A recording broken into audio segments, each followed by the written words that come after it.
നമസ്കാരം, ഞാൻ വിഷ്ണു. യൂട്യൂബിൽ ഇപ്പോൾ ആക്റ്റീവായിരിക്കുന്ന ഒരു പോളിസിയാണ് സർക്കാർ മനുഷ്യൻ പോളിസി. അപ്പോൾ എന്താണ് ആ പോളിസി എന്നെ കുറിച്ച് പറയാനാണ് ഞാൻ ഈ വീഡിയോ ചെയ്യാൻ പോകുന്നത്. ആ പോളിസിയുടെ ഉദ്ദേശം എന്താണ്, അതുകൊണ്ട് ഉണ്ടാകുന്ന പ്രശ്നങ്ങൾ എന്താണ്, അല്ലെങ്കിൽ അതുകൊണ്ടുണ്ടായ ടെർമിനേഷൻ ഉണ്ടായ ചാനലുകൾ നമുക്ക് എങ്ങനെ റിക്കവർ ചെയ്യാം എന്നുള്ളതെല്ലാം അറിയാനായിട്ട് ഈ വീഡിയോ പൂർണ്ണമായിട്ടും കാണുക. Welcome back to my channel. യൂട്യൂബിന്റെ വളരെ ഡേഞ്ചറസ് ആയിട്ടുള്ള ഒരു പോളിസിയാണ് ഈ സർക്കാർ മനുഷ്യൻ പോളിസി എന്ന് പറയുന്നത്. ഈ പോളിസി മുമ്പ് ഉണ്ടായിരുന്നു, പക്ഷെ ഇപ്പോഴാണ് ഇത് അധികം ആക്റ്റീവായി വന്നിട്ടുള്ളത്.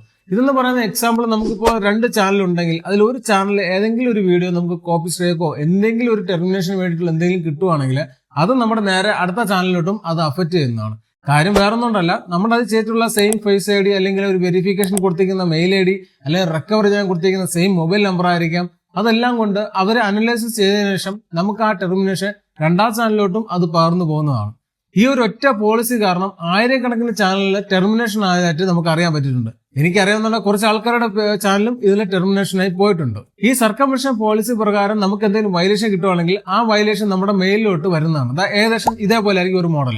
ഈ മോഡൽ നമുക്ക് മെയിലിൽ വരുന്നതാണ്. മുമ്പും ഈ പോളിസി ഉണ്ടായിരുന്നിട്ട് നമുക്ക് അധികം പ്രശ്നങ്ങൾ വന്നിട്ടില്ല. കാരണം ഇപ്പോഴാണെങ്കിൽ അവർ യൂസ് ചെയ്യുന്നത് കൂടുതലും AI വെച്ചിട്ടാണ്. AI വെച്ചിട്ട് നമ്മുടെ ഫേസ് ഐഡന്റിറ്റി അവർ ചെക്ക് ചെയ്യുന്നുണ്ട്. സെയിം സിമിലർ ഫേസ് വരുന്നുണ്ടോ, സെയിം കണ്ടന്റ്, വോയിസ്, ഇതെല്ലാം അവർ അനലൈസ് ചെയ്തുകൊണ്ടാണ് നമുക്ക് ഈ പോളിസിയിലോട്ട് ടെർമിനേഷൻ വരുന്നത്. ഈ പോളിസി പ്രകാരം അവർ കുറച്ച് കാര്യങ്ങൾ നിരോധിച്ചിട്ടുണ്ട്. അപ്പൊ ആ കാര്യങ്ങളൊന്നും നമ്മുടെ കണ്ടന്റിൽ അല്ലെങ്കിൽ നമ്മുടെ വീഡിയോയിൽ ഇതൊന്നും ഉൾപ്പെടുത്താൻ പാടില്ല. അങ്ങനെയാണെങ്കിൽ നമുക്ക് ഈ ഒരു വയലേഷൻ ഉണ്ടാകാൻ ചാൻസ് കുറവാണ്. ഇതിന്റെ ഒന്നാമത്തെ കാരണം എന്ന് പറയുന്നത്, ഒരു വ്യക്തിക്ക് ചാനൽ ടെർമിനേഷൻ കിട്ടിക്കഴിഞ്ഞാൽ ആ വ്യക്തി രണ്ടാമത് വേറൊരു ചാനൽ ക്രിയേറ്റ് ചെയ്യുന്നു. ഏതെങ്കിലും ഒരു മെയിൽ ഐഡിയോ വേറെ എന്തെങ്കിലും വെച്ച് നമ്മൾ ചാനൽ ക്രിയേറ്റ് ചെയ്യുന്നു. അത് തന്നെയാണ് അവരൊരു ഗൈഡൻസിലായിട്ട് അവർ പറയുന്ന വയലേഷൻ.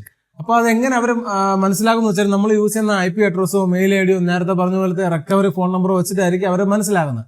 നമുക്കിപ്പോൾ 4 ചാനൽ ഉണ്ടെന്നെങ്കിൽ നമ്മൾ 3 ചാനൽ നമ്മൾ ആക്റ്റീവായിട്ട് നമ്മൾ നിൽക്കുന്ന ഒരു ചാനലായിരിക്കും. അതിൽ ഏതെങ്കിലും ഒരു ചാനൽ ഒരു പ്രശ്നം ഉണ്ടായാൽ മതി, ഈ 3 ചാനലും കൂടെ ടെർമിനേഷൻ ആവാൻ പോസിബിലിറ്റി 100% ആണ്. ഇതിൽ രണ്ടാമത്തെ കാരണം ഒന്ന് റീയൂസ്ഡ് കണ്ടന്റ് ആണ്. നമ്മളിപ്പം ഏതെങ്കിലും ഒരു ചാനലിൽ യൂസ് ചെയ്ത കണ്ടന്റ് നമ്മൾ അത് ഡിലീറ്റ് ചെയ്ത ശേഷം ആ കണ്ടന്റ് അതേപോലെ നമ്മൾ അടുത്ത ചാനലിലോട്ട് നമ്മൾ അപ്ലോഡ് ചെയ്താലും ഈ പ്രശ്നം വരുന്നതാണ്. കാരണം ഇപ്പോഴത്തെ AI ടൂൾസ് വെച്ചിട്ട് അവർ നന്നായിട്ട് അത് മനസ്സിലാക്കും നമ്മുടെ എവിടെയെങ്കിലും യൂസ് ചെയ്ത കണ്ടന്റ് ആണ് എന്നുള്ളത്. പിന്നെ ഒരു കാരണം എന്ന് പറഞ്ഞാൽ നമ്മുടെ യൂട്യൂബ് ഗൈഡൻസ് നമ്മൾ വയലേറ്റ് ചെയ്യുക അല്ലെങ്കിൽ കമ്മ്യൂണിറ്റി ഗൈഡൻസ് വയലേറ്റ് ചെയ്യുക എന്നതിലൂടെയാണ് നമുക്ക് ഈ പ്രശ്നങ്ങൾ ഉണ്ടാകുന്നത്. അപ്പൊ ഇങ്ങനെയുള്ള വയലേഷൻസ് ഉണ്ടായി കഴിഞ്ഞാൽ നമുക്ക് ആദ്യം എന്താ ചെയ്യുന്ന വെച്ചാൽ, ചിലപ്പോൾ നമ്മുടെ ഏതെങ്കിലും അപ്ലോഡ് ചെയ്ത വീഡിയോ അവർ ഡിലീറ്റ് ചെയ്യാൻ ചാൻസ് കൂടുതലാണ്, അല്ലെങ്കിൽ നമുക്ക് ചാനൽ സസ്പെൻഡ് കിട്ടും. അതായത് നമ്മുടെ ചാനൽ പൂർണ്ണമായിട്ട് ടെർമിനേറ്റ് ചെയ്യാൻ പോസിബിലിറ്റി കൂടുതലാണ്. ഇങ്ങനെയുള്ള ഏതെങ്കിലും തരത്തിൽ നമുക്ക് ടെർമിനേഷനോ എന്തെങ്കിലും കിട്ടുകയാണെങ്കിൽ നമ്മൾ ആദ്യം നമ്മുടെ ചാനലിൽ അപ്പീൽ കൊടുക്കുക എന്നുള്ളതാണ് നമ്മൾ ചെയ്യേണ്ടത്. നമ്മൾ വേണ്ട രീതിയിലുള്ള പ്രൂഫുകൾ ക്രിയേറ്റ് ചെയ്ത് നമ്മൾ അപ്പീൽ കൊടുക്കുക. അത് എങ്ങനെ നമുക്കൊരു ചാനലിൽ അപ്പീൽ ചെയ്യാമെന്നുള്ളത് ഞാൻ വീഡിയോ നേരത്തെ ചെയ്തിട്ടുണ്ട്. അതിന്റെ ലിങ്ക് ഞാൻ ഡിസ്ക്രിപ്ഷൻ കൊടുക്കാം, അല്ലെങ്കിൽ അതിന്റെ ഒരു കാർഡ് ഞാൻ കൊടുത്തിട്ടുണ്ട്, നിങ്ങൾക്ക് അത്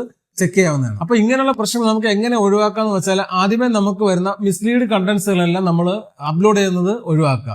രണ്ടാമത്, നമുക്ക് ചാനൽ എന്തെങ്കിലും ടെർമിനേഷൻ കിട്ടിയാൽ ഉടനെ പുതിയ ചാനൽ തുടങ്ങാതെ ആ ടെർമിനേഷനിൽ എന്തെങ്കിലും അപ്പീൽ ചെയ്ത് അത് ക്ലിയർ ചെയ്യാൻ വേണ്ടി മാക്സിമം ചെയ്യുക. പിന്നെ മൂന്നാം വേണ്ട, നമ്മുടെ എല്ലാ ഗൈഡൻസ്, യൂട്യൂബിന്റെ ഗൈഡൻസ് ആയിട്ടുള്ള കമ്മ്യൂണിറ്റി വയലേഷനും എല്ലാ ഗൈഡൻസും നമ്മൾ ഫോളോ ചെയ്ത് വീഡിയോ അപ്ലോഡ് ചെയ്യുക എന്നത് മാത്രം തന്നെയാണ്. ഈ വീഡിയോ നിങ്ങൾക്ക് ഇഷ്ടമായെങ്കിൽ ലൈക്ക്, കമന്റ് ആൻഡ് ഷെയർ. കൂടുതൽ അപ്ഡേറ്റഡ് വീഡിയോകൾ കിട്ടാനായിട്ട് എന്റെ ചാനൽ സബ്സ്ക്രൈബ് ചെയ്തോളൂ.